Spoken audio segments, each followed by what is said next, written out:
Hello. आज हम त्रैमासिक परीक्षा विषय विज्ञान कक्षा 10वीं का पेपर देखेंगे। इसमें पहला क्वेश्चन है, सही विकल्प चुनिए। इसका फर्स्ट है, लोहे चूर्ण पर तनु हाइड्रोक्लोरिक अम्ल बनाने से क्या होता है। ये विकल्प दिए हुए हैं, इनमें से लिखना है। दूसरा है, समीकरण दिया हुआ है, इसमें ऊपर दी गई अभिक्रिया किस प्रकार की है ये बताना है। तीसरा है, कोई विलयन लाल लिटमस को नीला कर देता है, इसका संभवतः क्या होगा ये बताना है इसमें। और कोई विलयन अंडे पिसे हुए कवच से अभिक्रिया कर एक गैस उत्पन्न करता है जो चूने के पानी को दूधिया कर देती है, इस विलयन में क्या होगा। विकल्प दिए हुए हैं। और पांचवा है, अपच का उपचार करने के लिए निम्न में से किस औषधि का उपयोग होता है, इसमें से लगाना है। छठवां है, खाद्य पदार्थ के डिब्बों पर जिंक की बजाय टिन का लेप होता है, क्यों। ये दिए हैं 4 विकल्प। सातवां है, लोहे के फ्राइंग पैन को जंग से बचाने के लिए निम्न में से कौन सी विधि उपयुक्त है, इसमें से लगाना है। कोई धातु ऑक्सीजन के साथ अभिक्रिया कर उच्च गलनांक वाला यौगिक निर्मित करती है, यह यौगिक जल में विलय है, यह तत्व क्या होता है, क्या हो सकता है, इसमें निशान लगाना है। दूसरा है, सही जोड़ी बनाइए। तो ये लिखा है, first iron, silver, lead, sodium hydroxide, sodium chloride, sodium carbonate, बुझा हुआ चूना। ये नाम लिखे हैं यौगिकों के, और इधर तत्व हैं, कुछ कुछ यौगिक हैं, और इधर लिखना है। ये उनके सूत्र लिखे हुए हैं, इनसे जोड़ी मिलानी है।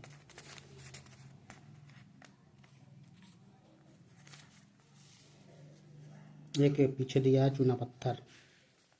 फिर आ गया प्रश्न नंबर 3, एक स्थान भरिए। मनुष्य के वृक्क खलिस्तान तंत्र से संबंधित है।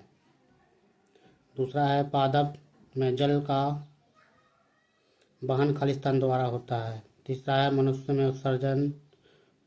में उत्सर्जित उत्पाद विलय नाइट्रोजनी यौगिक के रूप में वृक्क में खलिस्तान द्वारा निकाले जाते हैं। चौथा है, क्लोरोफिल खलिस्तान पोषण के लिए आवश्यक है। पांचवा है, लेंस की क्षमता का ऐसा ही मात्रक खलिस्तान है। छठा, प्रकाश खलिस्तान रेखाओं में गमन करता प्रतीत होता है।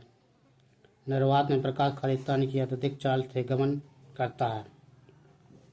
चौथा प्रश्न है, एक वाक्य में उत्तर दीजिए। तो पहला, किसी कार के अग्रदीप मतलब हेडलाइट में उपयुक्त दर्पण का प्रकार बताइए।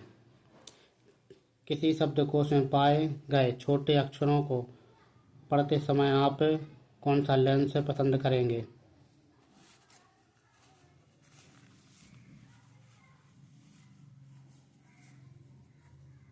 तीसरा है, किसी दर्पण से आप चाहे कितनी भी दूरी पर खड़े हों, आपका प्रतिबिंब सदैव सीधा प्रतीत होता है, तो संभवतः कौन सा दर्पण है। चौथा है, मानव में वहन तंत्र के एक घटक का नाम लिखिए। सबको एक शब्द में उत्तर देना है, इसमें एक वाक्य में या एक शब्द में। पादप में फ्लोएम का कार्य लिखिए। जिन अभिक्रियाओं में ऊष्मा का अवशोषण होता है उन्हें क्या कहते हैं। सातवां, किस अभिक्रिया में एकल पदार्थ वियोजित होकर 2 या 2 से अधिक पदार्थ होता है। अब आ जाओ 5वां क्वेश्चन। दी गई अभिक्रिया में उपचयित तथा अपचयित पदार्थ पहचानिए। तो इसमें पहचानना है, समीकरण दिया हुआ है। फिर संयोजन अभिक्रिया किसे कहते हैं। प्रश्न नंबर 6वां, संतुलित रासायनिक समीकरण क्या है। उसका तो है, रासायनिक समीकरण को संतुलित करना क्यों आवश्यक है। 7वां है, आघात वर्धीय का अर्थ बताइए। 8वां में है, ऐसी धातु का उदाहरण दीजिए जो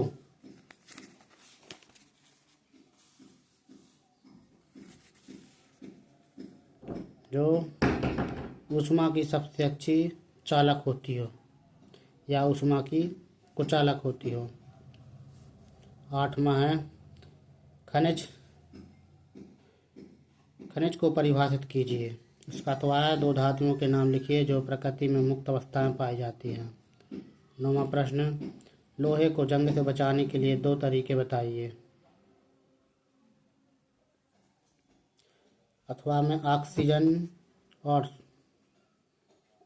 सोडियम के लिए इलेक्ट्रॉन बिंदु संरचना लिखिए।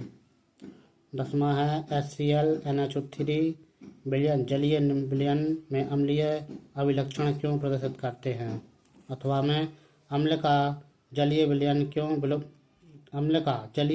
क्यों विद्युत का चालन करता है। फिर 11वां है बेकिंग सोडा के 2 उपयोग लिखिए। अथवा में उदासीनीकरण अभिक्रिया क्या है।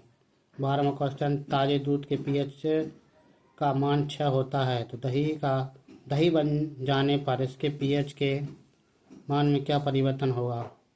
अथवा है प्लास्टर ऑफ पेरिस की जल के साथ अभिक्रिया के लिए समीकरण लिखिए। 13वां क्वेश्चन है धोने का सोडा के 2 प्रमुख उपयोग लिखिए।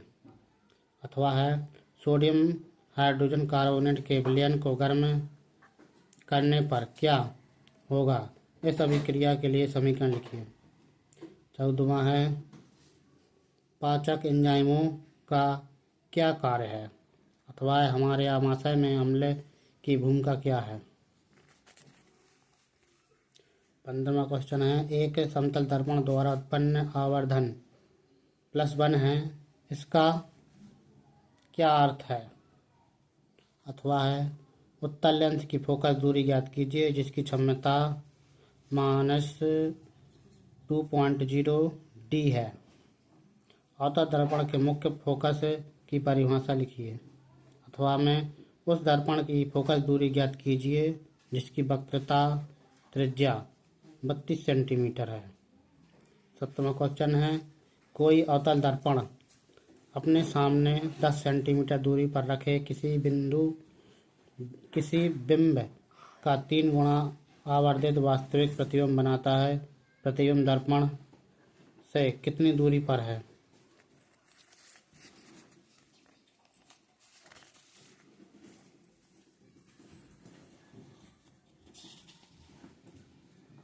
और अथवा हम वाहनों में उत्तल दर्पण को पश्चदृष्ट दर्पण के रूप में वरीयता क्यों देते हैं। 18वां कोई वस्तु सजीव है इसका निर्धारण करने के लिए हम किस मापदंड का उपयोग करेंगे। अथवा श्वसन के लिए ऑक्सीजन प्राप्त करने की दिशा में एक जलीय जीव की अपेक्षा स्थलीय जीव किस प्रकार लाभप्रद है। 19वां क्वेश्चन ऊष्माक्षेपी एवं ऊष्मा शोषी अभिक्रिया का क्या अर्थ है, उदाहरण दीजिए। अथवा में अवशेषण अभिक्रिया से क्या समझते हैं, उदाहरण देकर समझाइए। 20वां क्वेश्चन वियोजन अभिक्रिया को संयोजन अभिक्रिया के विपरीत क्यों कहा जाता है, इन अभिक्रियाओं के लिए समीकरण लिखिए। अथवा में सिल्वर के शोधन में सिल्वर नाइट्रेट के विलयन से सिल्वर प्राप्त करने के लिए कॉपर धातु द्वारा विस्थापित किया जाता है। इस प्रक्रिया के लिए अभिक्रिया लिखिए। 21वां क्वेश्चन है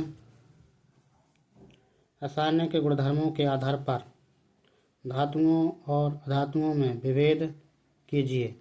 इसमें कोई 4 बताना है। और इसका अथवा है गर्म जल का टैंक बनाने में तांबे का उपयोग होता है परंतु इस्पात मतलब लोहे की मिश्र धातु का नहीं, इसका कारण बताइए। 22वां क्वेश्चन वृक्काणु की संरचना तथा क्रियाविधि का वर्णन कीजिए। अथवा है हमारे शरीर में हीमोग्लोबिन की कमी के कारण परिणाम हो सकते हैं।